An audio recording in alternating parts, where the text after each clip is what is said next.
हुई कमल से श्री ब्रह्मा जी प्रकट हुए। ब्रह्मा जी कमल पर बैठ करके विचार कर रहे थे, किम करोमि, मैं क्या करूं। उसी समय आकाशवाणी हुई, हे ब्रह्मन, आप धन धान से भरी हुई सृष्टि करें। श्री ब्रह्मा जी सृष्टि करने के लिए प्रयास किए, परंतु सृष्टि करने में समर्थ नहीं हुए। तो घबरा करके व्याकुल होकर के भगवान नारायण की शरण में गए और भगवान से प्रार्थना करने लगे। यो मे कासे समुत्पत्तिम यो मां वाक्यैरबोधयत कर्ता कारिता सोऽद्यः भवे में दृष्टि गोचर तस्याहं शरणं प्राप्तो भूयो भूयो नमो नमः। हे देवी, जब इस तरह से श्री ब्रह्मा जी ने प्रार्थना करी तो भगवान नारायण श्री ब्रह्मा जी के सामने प्रकट हुए और बोले, हे ब्रह्मन, श्री रामार्चनम करो, आप श्री रामार्चन करें। श्री ब्रह्मा जी महाराज भगवान नारायण के श्री चरणों में साष्टांग दंडवत प्रणाम करके बोले, महाराज, उस श्री रामार्चन की विधि क्या है, उसको कैसे किया जाता है। भगवान नारायण कहते हैं, हे ब्रह्मन, जिस श्री रामार्चन को करने से मनुष्य सभी से श्रेष्ठ बन जाते हैं, उसकी विधि हम आपसे कथन करते हैं। कहते, सर्वप्रथम जिन किन्हीं महापुरुष को श्री रामार्चन करनी हो तो सबसे पहले जो भगवान के भक्त हैं, संत हैं, वैष्णव हैं, उनको बुलाना चाहिए।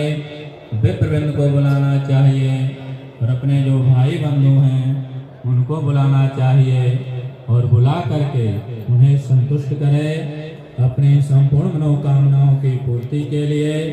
हे ब्रह्मन, पंचमी हो, पूर्णमासी हो, द्वादशी हो अथवा किसी भी दिन मध्याह्न काल का समय हो, प्रदोष काल का समय हो, कभी भी आप श्री रामार्चन कर सकते हैं। कहते हो सके तो कहीं पुण्य स्थल में, कहीं धाम में, तीर्थ में, किसी पवित्र नदी के तट पर अथवा गोधाम में, नहीं तो अपने घर पे ही श्री रामार्चन करावे। जिस जगह श्री रामार्चन करनी हो उस स्थल को जल से, गाय के गोबर से और मिट्टी से लेपन करना चाहिए।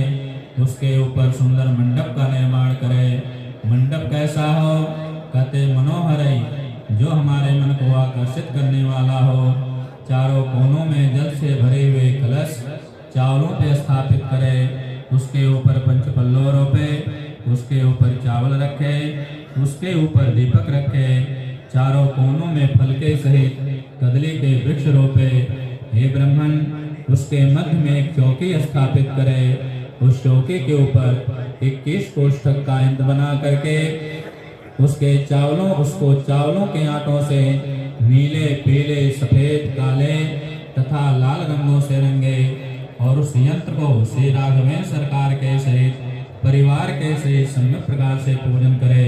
भगवान नारायण कहते हैं कि हे ब्रह्मन, सबसे पहले श्री रामार्चन में पूर्व दिशा में माता गौरी की पूजा की जाती है, फिर पूर्व दिशा में गणेश महाशक्ति की, दक्षिण में महालक्ष्मी के, पश्चिम में महादुर्गा की, उत्तर में श्री गायत्री, सावित्री, सरस्वती, सरमाताओं की, ईशान कोण में सिद्धि तथा बुद्धि देवी की, अग्नि कोण में लोक माताओं की, नैऋत्य में महादेवी की, वायव्य कोण में देव माताओं की, दक्षिण और नैऋत्य कोण के मध्य में वासुदेवों के, नैऋत्य और पश्चिम के मध्य में अष्टलोकपति वीरों के, पश्चिम में श्री मनोजे की, वायव्य और पश्चिम के मध्य में वशिष्ठ आदि मुनियों के, वायव्य और उत्तर के मध्य में अधिपति देवताओं के, उत्तर और ईशान के मध्य में श्री ब्रह्मा जी का, पूरब और ईशान दिशा के मध्य में नवग्रहों के, पूरब और अग्नि के मध्य में 10 दिक्पालों के, अग्नि कोण और दक्षिण के मध्य में भगवान भोलेनाथ का पूजन करे। यह प्रथम आवरण का पूजन है। द्वितीय